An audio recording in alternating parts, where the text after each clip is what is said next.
Hi friends, welcome to MS world. அனைவரும் நலமா? இது வீட்டுக்கு யூஸ்ஃபுல்லான ஒரு இன்கிரீடியன்ட் எப்படி அழகா சுத்தமாக செய்யலாம் அப்படின்னு சொல்லிட்டு தான் பார்க்க போகிறோம். கட்டி பெருங்காயம் நம்ம கடையிலேயே கூட பவுடர் வாங்கலாம். ஆனால் நிச்சயமாக அது மைதா மாவு அது போல் பல பொருட்கள்லாம் கலந்து தான் இருக்கும். நம்ம வீட்டில் செய்யும் போது நல்லா சுத்தமாக இருக்கும். எந்த அளவுக்கு பவுடர் ஆக்கிட்டேன் பாருங்கள். ஒரு அடிகனமான பாத்திரம் எடுத்துக்கணும்.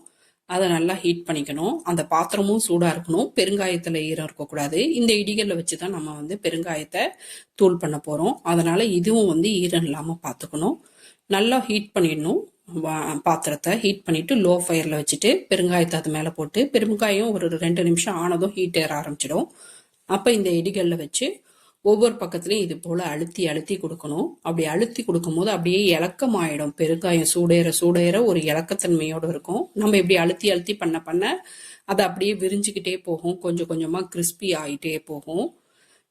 இப்படி நல்லா கிறிஸ்பி ஆக்கி விட்டுறோம். நான் கேமரா ஒரு கையில் எடுத்துட்டு ஒரு கையில் பண்ணுறதுனால அவ்வளோவா பண்ண முடியல. உங்களுக்கு யார் மேலேயாவது கோவம் இருந்தால் கூட அந்த நேரத்தில் நீங்கள் இந்த பெருங்காயத்தெல்லாம் தூள் பண்ணலாம்.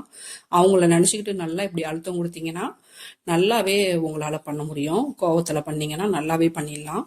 அதுவும் 2 கையும் யூஸ் பண்ணி பண்ணால் சூப்பராகவே பண்ணிடலாம். நம்ம இப்படி அழுத்தம் கொடுக்கறது ஃப்ளெக்சிபிலிட்டி கொஞ்சம் நேரம் இருக்கும். ஒரு குறிப்பிட்ட நேரத்துக்கு மேலே பார்த்தீங்கன்னா ஃப்ளெக்சிபிலிட்டி இருக்கவே இருக்காது, இலக்கத்தன்மையே இருக்காது. அதுதான் எண்டிங் பாயிண்ட்டு. ஃபுல்லாக ஃப்ளாட்டன் பண்ணி விட்டுருங்க. எவ்வளோ தட்டையாக பரப்ப முடியுமோ அவ்வளோ தட்டையாக பரப்பிடணும். இப்போ பாருங்கள், இந்த அளவுக்கு எனக்கு தட்டையாக பரப்பிடுச்சு. இது 50 கிராம் கட்டி பெருங்காயம். இந்த அளவுக்கு ஃப்ளாட்டன் பண்ணிட்டேன். அது ஃப்ளாட்டன் பண்ணதுக்கப்புறம் பார்த்தீங்கன்னா கீழெல்லாம் கொஞ்சம் பவுடராகவே ஆயிடுச்சு, பார்த்துக்கோங்க. இப்போ நல்லா ஹீட்டாக இருக்கும். அதனால் ஸ்டவ் ஆஃப் பண்ணிவிட்டு நல்லா ஆற வச்சுட்டு இது போல் பீஸ் பீஸாக கட் பண்ணி வச்சுக்கலாம்.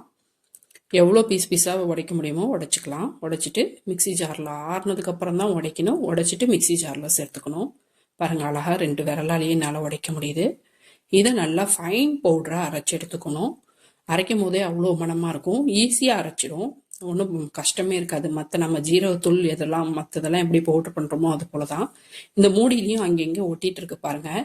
இதெல்லாம் ஸ்பூனால் எடுத்து அழகாக எந்த பாத்திரத்தில் வேணுமோ அந்த பாத்திரத்தில், ஏர்டைட்டான பாத்திரத்தில் ஸ்டோர் பண்ணி நம்ம யூஸ் பண்ணிக்கலாம். அவ்வளோதான், வீட்டிலையே சூப்பராக எந்த கலப்படமும் இல்லாமல் பெருங்காயத்தூள் தயாரிச்சிட்டோம். இந்த வீடியோ உங்களுக்கு யூஸ்ஃபுல்லாக இருந்தால் லைக் பண்ணுங்கள், சப்ஸ்கிரைப் பண்ணுங்கள், ஷேர் பண்ணுங்கள், சப்போர்ட் பண்ணுங்கள் ஃப்ரெண்ட்ஸ். தேங்க்யூ.